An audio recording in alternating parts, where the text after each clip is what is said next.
নমস্কার শিক্ষার্থী বন্ধুরা, welcome back to my channel Tripura competitive exam. তো আমি আবার অনেক দিন পর ভিডিও রেকর্ড করছি, কারণ আমার কিছু ব্যক্তিগত অসুবিধা ছিল, সে কারণে আপনাদের আমি ভিডিও রেগুলার দিতে পারিনি।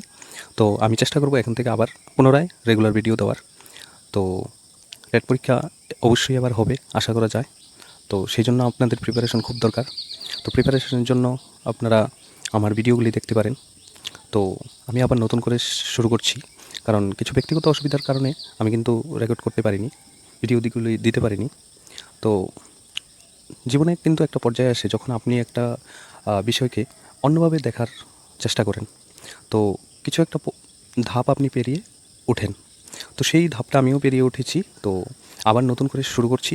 তো আপনারা সঙ্গে থাকবেন, চলুন শুরু করি।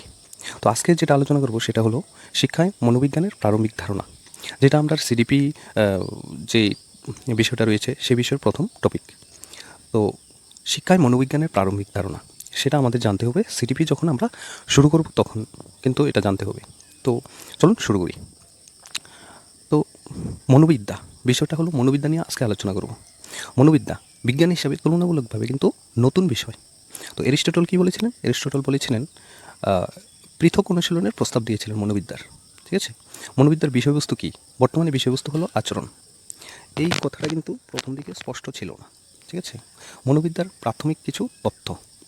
আত্মার বিজ্ঞান হিসেবে আবির্ভাব হয়েছিল কিন্তু মনোবিদ্যার। তো দার্শনিকের মতে কিন্তু এটা আবার মনের বিজ্ঞানও বলা হয়েছিল। তারপর উইলিয়াম জেমস বলেছিলেন মনোবিদ্যা হলো চেতনার বিজ্ঞান। তারপর জার্মানির লাইপজিগ বিশ্ববিদ্যালয়ের মনোবিদ ভুন্ড মনোবিজ্ঞান পরীক্ষাগার স্থাপন করেছিলেন। ঠিক আছে, এদিকে আমি লিখেছি পরীক্ষার, কিন্তু পরীক্ষাগার হবে এটা 1879 সালে। তারপর আমেরিকান মনোবিদ ওয়াটসন কর্তৃক 1908 সালে আচরণবাদের প্রবর্তন হয়েছিল, যেটা একটা মনোবিদ্যার ক্ষেত্রে একটা যুগান্তকারী প্রবর্তন। ঠিক আছে, তো বৈজ্ঞানিক বিবর্তনের দুটি বিশেষ ঘটনা কি? মনোবিদ্যা আচরণ অনুশীলনকারী বিজ্ঞান, এটা হলো একটা ঐতিহাসিক ঘটনা মনোবিদ্যার ক্ষেত্রে, কারণ বর্তমানে কিন্তু আচরণ অনুশীলনকারী বিজ্ঞান হলো মনোবিদ্যা। তো মনোবিদ্যার উদ্দেশ্য কী? মনোবিদ্যার উদ্দেশ্য হলো সম্পূর্ণ মানুষকে জানা, তার আচরণের মাধ্যমে সম্পূর্ণ মানুষকে জানা এবং সাধারণ একটা বিষয় নির্ধারণ করা, যেটার দ্বারা মানুষকে বুঝতে পারা যায় বা সম্পূর্ণভাবে মানুষকে জানা যায় তার আচরণের দ্বারা। ঠিক আছে, মনোবিদ ও চিন্তাবিদদের মধ্যে মতপার্থক্য ও মতান্তর কী হয়েছিল মনোবিদদের মধ্যে?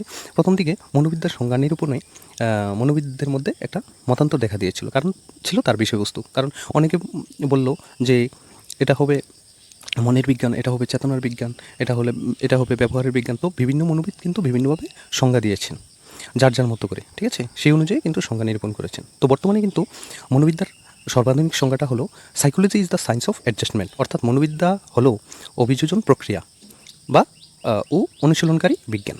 ঠিক আছে, এটা হলো মনোবিদ্যার একদম লেটেস্ট সংজ্ঞা আর কি।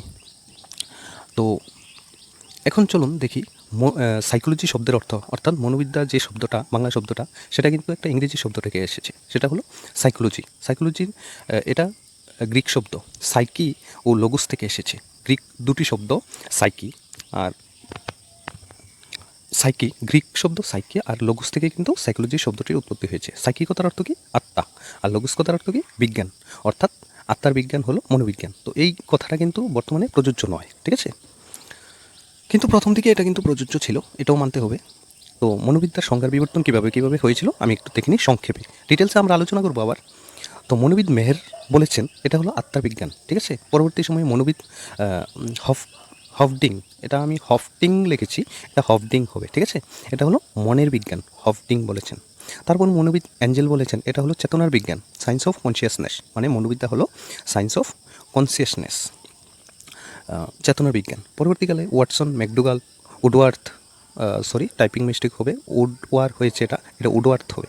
তো মনোবিজ্ঞানকে আচরণের বিজ্ঞান বলে আখ্যায়িত করেছেন। ঠিক আছে, তাই বর্তমানকালে মনোবিজ্ঞান হলো আচরণ অনুশীলনকারী বিজ্ঞান। ঠিক আছে, প্রথম কে বলেছিল আচরণের কথা মনোবিদ্যার ক্ষেত্রে? প্রথম বলেছিল আমেরিকান মনোবিদ ওয়াটসন কর্তৃক 1908 সালে আচরণবাদের প্রবর্তন হয়েছিল। ঠিক আছে, তো 1908 সালে প্রবর্তন করেছিলেন, কিন্তু প্রথম বলেছিলেন ওয়াটসন, ম্যাকডুগাল, উডওয়ার্থ, তারা প্রথম একটা আখ্যায়িত করেছেন। ঠিক আছে, তো শিক্ষার্থী বন্ধুরা, এই ছিল শিক্ষায় মনোবিজ্ঞানের প্রারম্ভিক ধারণা নিয়ে একটু আমার অল্প বিস্তর আলোচনা। তো এটা চলবে, আমি আবার আলোচনা করবো এটা নিয়ে নেক্সট ভিডিওতে। তো আপনারা সঙ্গে থাকবেন। এবং আপনারা যদি চ্যানেলটা সাবস্ক্রাইব করে থাকেন তার জন্য অনেক অনেক ধন্যবাদ। আর যদি না সাবস্ক্রাইব করে থাকেন অবশ্যই সাবস্ক্রাইব করবেন। টেট বিষয়ে কিন্তু অনেক বিশেষ করে শিক্ষক নিয়োগ পরীক্ষার ক্ষেত্রে কিন্তু অনেক বিষয় আমি আলোচনা করে থাকি। তো পাশে থাকবেন। শেষ পর্যন্ত দেখার জন্য অনেক অনেক ধন্যবাদ। নমস্কার।